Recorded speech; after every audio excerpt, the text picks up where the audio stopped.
You think you've seen celebrity meltdowns before? Think again. What started as a routine morning talk show appearance turned into one of the most combustible moments in live television history. A Hollywood icon, calm, experienced, beloved, walked into a studio expecting polite chatter about his latest film. What he got instead was a live ambush that pushed him past the breaking point. And for the first time in his 50-year career, Harrison Ford walked over set. The lights overhead buzzed gently. The scent of powder makeup hung faint in the air. And the production crew at the view buzzed about like bees clipboards. Coffee cups, laughter, tension. Just another day in studio paradise. Harrison Ford arrived early, as always. The man was 79, but he moved like someone who had long since made peace with gravity. Quiet, calm, wore leather boots and that familiar crooked grin. He shook hands with a few technicians he remembered from previous appearances. He asked for black coffee, declined a second layer of foundation, and quipped to the makeup artist, "You've been trying to make me look 30 for 20 years. At some point, we just have to call it." Everyone laughed. The air was light. Backstage, Joy Behar wasn't laughing.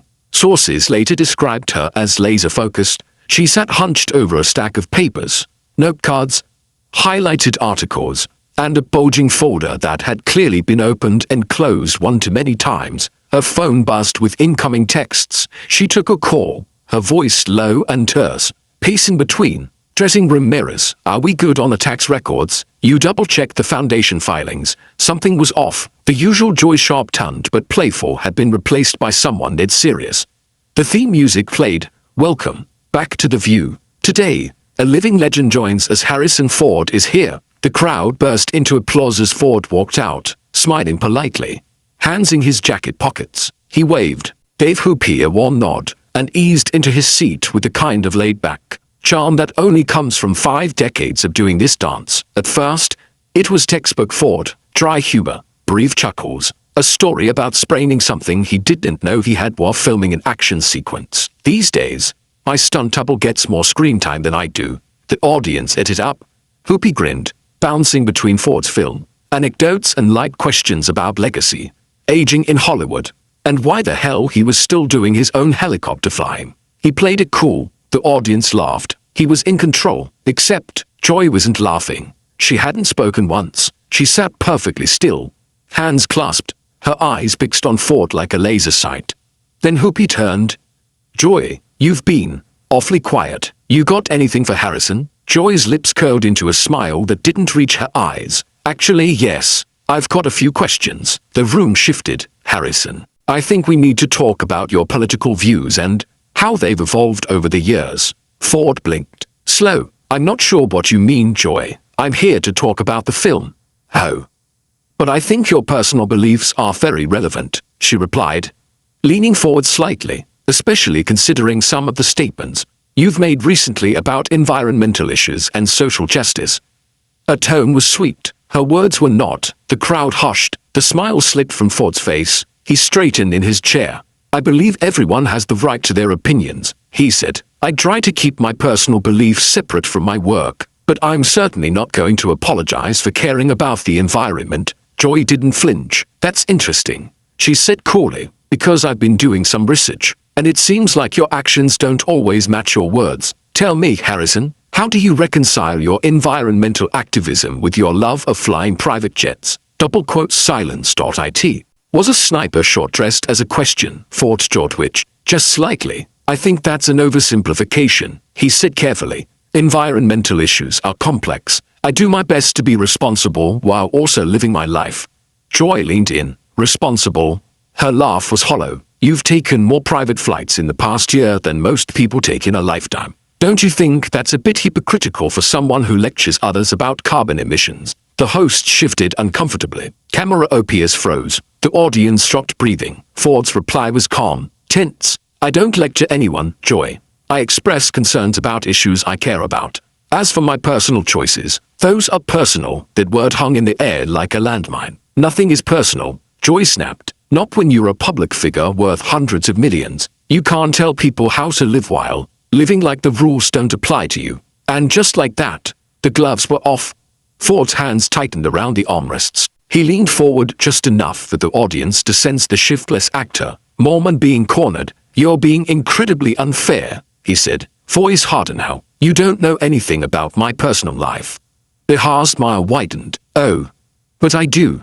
She pulled out the folder, tax filings, flight logs, real estate records, public documents. Harrison, I know about the private jets, the multiple homes, the carbon footprint, and the environmental foundation you run that, frankly, spends more on administrative costs than any actual projects. A ripple of gasp spread through the audience.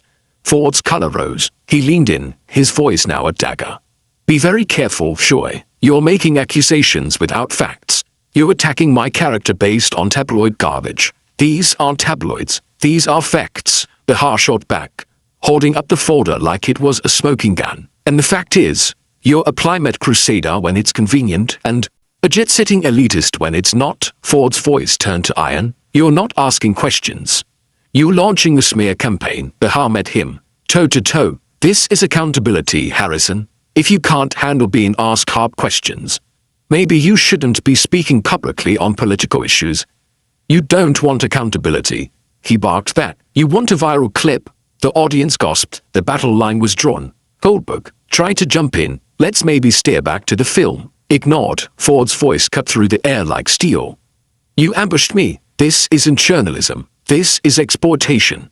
Behar was livid. I've been doing this for 30 years.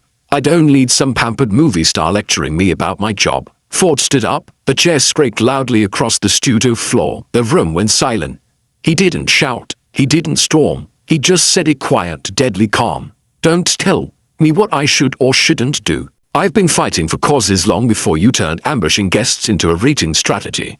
Behar rose too. You're used to people fawning over you. Well, not here. I won't be charmed by your movie star smile. And you can't stand the fact that I actually try to help people while you sit behind a desk and tear them down. The audience was frozen. Nobody blinked. Nobody breathed. Harrison Ford stood tall, shoulders squared, fists loosely clenched. Joy Behar, matching his stance, was inches from the coffee table, eyes blazing. You want to talk about accountability? He said, voice low and hard. Let's talk about the people who ambush guests under the guise of journalism. Behar snapped back, voice sharp as glass. This isn't an ambush. It's a reckoning. You think being a beloved movie star shields you from real questions? No, Ford replied coldly. I think being honest about my flaws makes me real, unlike you hiding behind a desk, calling it courage. It hit her like a gut punch. The audience gasped again, louder this time. Someone's phone buzzed in the silence and was quickly silenced. Goopy's eyes flicked to a producer off stage. Panic was setting in. The show had lost its format and control. Behar didn't back down. You think throwing money at charities makes you a hero? You want applause for planting trees while your jet burns fuel over Malibu? Ford leaned in. The air was electric. I've spent decades finding clean water in remote villages, renewable energy in conflict zones. You want to talk receipts? I've got them in the form of actual lives changed. Behar barked a bitter laugh. And yet you still live in mansions, fly private, and play action hero while preaching humility. I don't preach. Ford sit through gritted teeth. I live with contradictions, but at least I admit them. Behar's voice rose, cracking with fury. Then admit that you're a hypocrite. That was it. Ford's eyes narrowed, lips tight. A beat of silence passed. Then he said, you want to know what I really think, Joy? He stepped forward, not threatening, but firm. You don't care about the environment. You care about these moments like this. Public takedowns, clickbait, viral humiliation. He pointed to the camera. That's your activism, chasing outrage for ratings. Behar's professional mask was slipping. You think I need you to make this show trend? I've been doing this longer than you've been pretending to care about anything. Ford raised his voice, controlled, but thunderous. Pretending? I was lobbying Congress for climate protection while you were yelling at reality stars. She took a step forward. You're used to softball interviews. You can't handle a woman who won't be charmed by your fame. Ford didn't flinch. No, I can't handle someone twisting good faith into gotcha theater. The crowd was murmuring, now half shocked, half enthralled. Ford turned to the other hosts briefly. I didn't come here to argue. I came to talk about my film, my work, and yes, my beliefs. But if this show has become a courtroom, he turned back to Behar, then let's call out the real hypocrisy. Behar's jaw set. Trammy. Ford's voice turned razor sharp. You sit here every day, talking about privilege and power.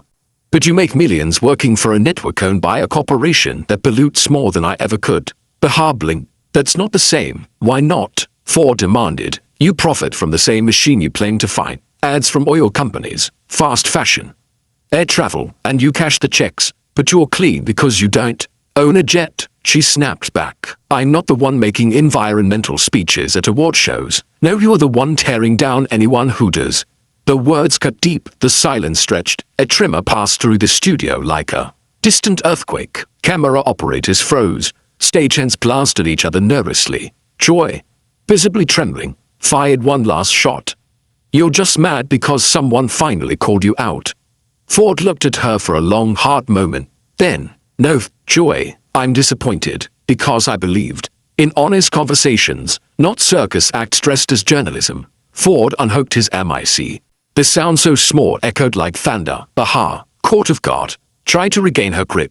Where are you going? Ford stood tall. Anywhere but here. You're walking out? Seriously? I've done 1,000 interviews, he said, turning to the audience, but never one where I was invited under false pretenses and then ambushed live. Hoopy, try to calm the storm. Harrison, let's just take a breath, maybe cool this down. Ford nodded at her. Respectful, calm. I appreciate you, Hoopy, but I won't sit here and let my character be weaponized for entertainment. Behar flushed. Breathless, furious shouted after him. You're proving my point. You can't take the heat, so you run. Ford paused at the edge of the stage, turned back, and delivered the final blow of the hour.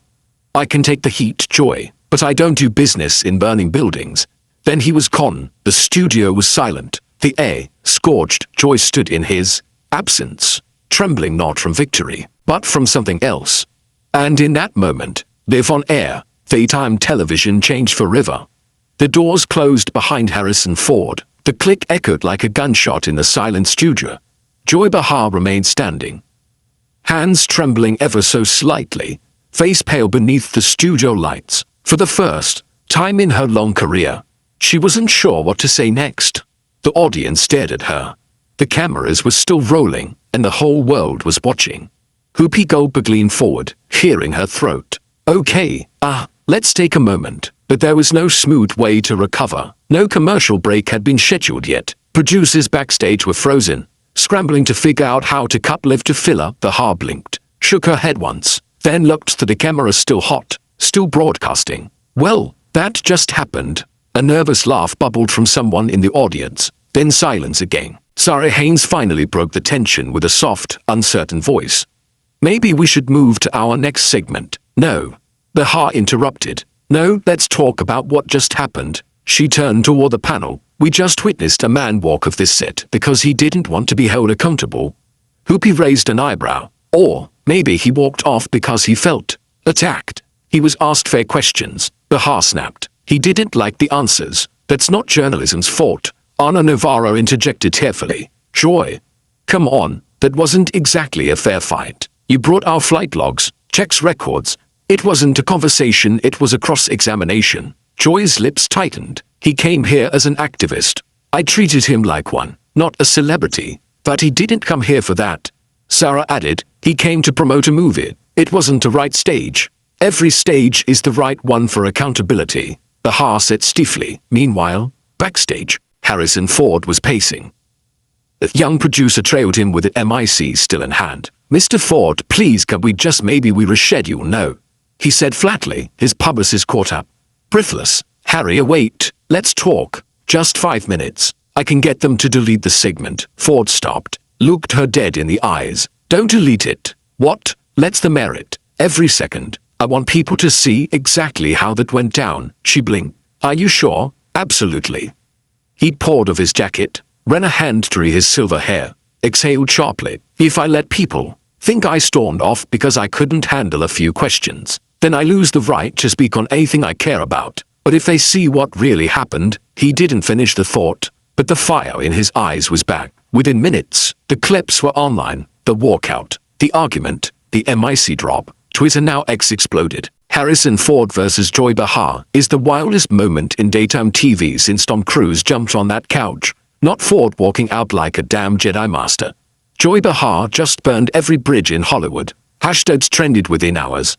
Hashtag Ford walks out. Hashtag Joy versus Harrison. Hashtag The View meltdown talk show. Reddit threads dissected every word. TikTok edits flooded feeds with dramatic music layered over the moment Ford stood up. And on YouTube, the Ford clip amassed 5 million views in 6 hours. ABC executives were not pleased. In a dimly lit boardroom, VP of Programming Deborah Klein rubbed her temples while reviewing the footage again. How the hell did this happen live? A junior exec tried to answer. We had no idea Behar was planning the line of questioning. She didn't share those notes. She hijacked the segment. And Ford walking out, that's going to cost us big time or make us go viral. Someone else said hopefully. We don't want the kind of viral. This is not the kind of press we wanted. A silence followed, until Klein spoke again. Get Joy in my office. Now, Behar entered the office. Joy said, her body language defensive but not apologetic. If this is about Ford, it is. Klein interrupted. What the hell were you thinking? I was doing my job. Behar replied calmly. He's a public figure who advocates for climate change while living a contradictory lifestyle. I asked the questions no one else would.